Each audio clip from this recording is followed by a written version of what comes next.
Our third guy that we're moving on to now, Charles Jagusah, the number 5 offensive tackle per 247 Sports, Allman High School, Rock Island, Illinois, 6'6", 308, currently committed to Notre Dame.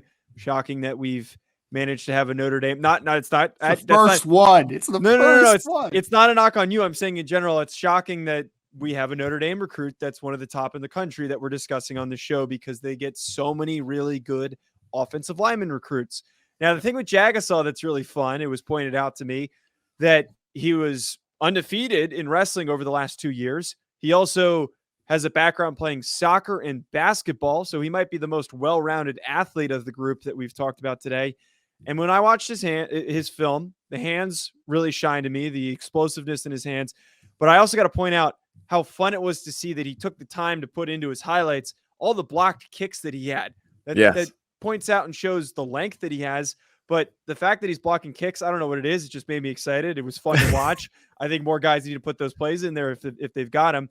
I don't know many offensive linemen who are doing that, but it's really fun to see.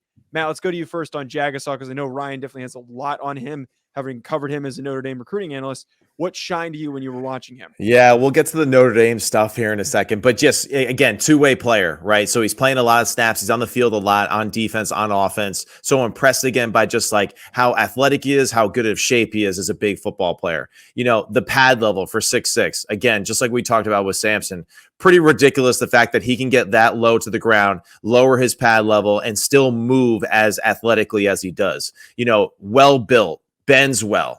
You know, and really just, you know, you said it too, and I saw it immediately too. Like the second or third snap, you could just see how good his punch is, how good he is with striking with his hands, you know, and you could see that it's like a powerful, you know, just snatch at the defender where you could see this guy has like a little, you know, quick twitch to him. You know, and I think for him, just, you know, he's athletic and there's a lot of room for growth. And I know with Harry Heastan and his ability to coach offensive linemen at Notre Dame, he was the offensive line coach actually for me at Tennessee when I was there. And he did a great job of like, you know, grooming a lot of, unfortunately for me, freshman offensive linemen in the SEC. But the dude knows what he's doing and he knows how to groom young football players. And he is going to be one of these guys that fits perfectly into that program. Yeah, no, it's a perfect fit. You know, it really is. Because like you said, Matt, the thing about Charles Jagusah is he is probably the most raw technically of all four guys that we've watched today, right? Yeah. Like his pass sets are he's more I would say Samson has a little bit of work to do with his pass sets as well, you know, compared to Caden Proctor. So I would say that Jagusah and Samson Okunlola both have a little bit of an issue with just like natural pass setting. But that also too could be the talent that they're playing against too, that there's no one that has a get off that actually like stresses that either. Challenges them. Yeah, that's a good point. It's a good point. But the thing that gets you excited about Charles Jagusah, Joe, from the top, right? You mentioned 6'6", 308. The junior film, I was told that he was only 280 pounds because he's a wrestler, right? So it'd be a heavyweight wrestler. You got to be 285 or less. So he's only 280 pounds as a junior. I'm not sure if he has, because I believe that he is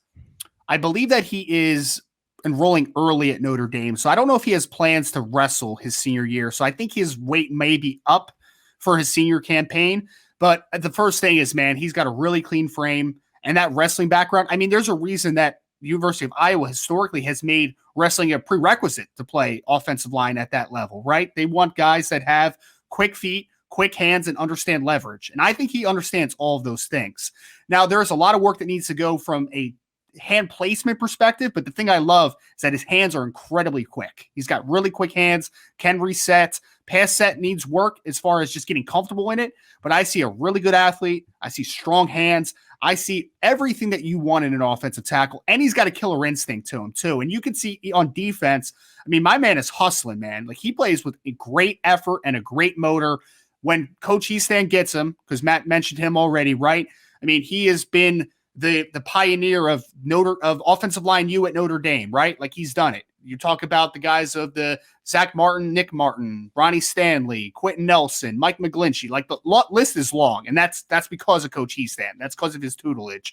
Getting a player a little raw like Charles Jagusah, but with the tools that he has, kid's got an enormous upside on the next level. Now, one thing I want to bring up before we move on to Monroe Freeling, an interesting perspective for Notre Dame is that they have a really long list of highly rated recruits that come in each year. Like you look at the recruiting rankings for offensive linemen every single recruiting cycle, there's like 3 or 4 kids sometimes that are committed to go to Notre Dame. Now, from like your perspective, Ryan, having seen a recruiting class already there from the last group and just your knowledge of Notre Dame as a program, how much does that maybe hold back a guy like Jagusah? Not hold back, but like how long of a time does it usually take for a guy like Jagusah to get onto the field because of Notre Dame's history of having so many guys and there being some really stiff competition to start along this offensive line for the Fighting Irish? Look, it's been a very rare occurrence for a freshman to start at Notre Dame on the offensive line. The last 2 that have done it was Robert Hainsey, who now plays with the Tampa Bay Buccaneers, and Blake Fisher did it last year in his first ever start. He was actually the first player since Ryan Harris to start his first game as a true freshman at offensive tackle at Notre Dame. So it does not happen too often at Notre Dame that it happens, Joe.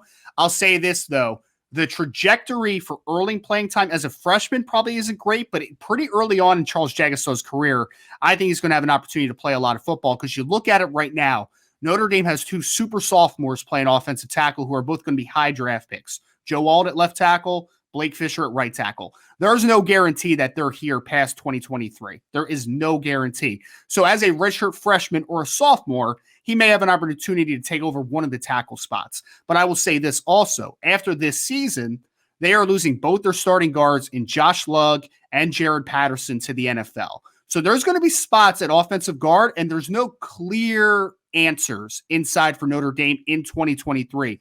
So he's a kid, and we've seen Alabama do this especially. Think about like Evan Neal sliding into guard and then eventually right tackle to left tackle, kind of working out inside at first and then moving outside. I would not be shocked if Charles Jagusah earns a decent amount of reps as a true freshman at Notre Dame, playing inside a guard with the ultimate understanding that, like, hey, long-term, he's going to be a tackle for us, but he might just be with the size and the strength profile he has. He may be too good to keep off the field as a freshman, but we'll see. It's going to be a tough climb, but I don't think it's out of the realm of possibility with a kid this talented.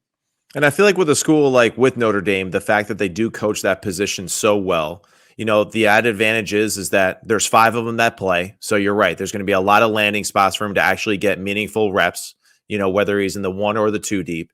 And, the turnover is it's for real. And you can't predict that, someone just balls out a little bit earlier than projected. And then all of a sudden it is that, hey, do I go to the NFL or do I stay another year? And when you have those opportunities, it's going to be tough to say no. So it's just one of those things where, like, for Notre Dame, you just can't have enough good offensive linemen, especially with the competition that you're playing in, and the fact that you are playing for, trying to play for a BCS championship. You have to have depth at that position because, we've seen it too many times too in the NFL and in college, how 1 or 2 injuries is just the complete deterioration of a really good football team. We see it in the NFL level, so it's got to be one of those things where got to load up as much as you can. And, great job by them just loading up on a really good football player in Jagusah.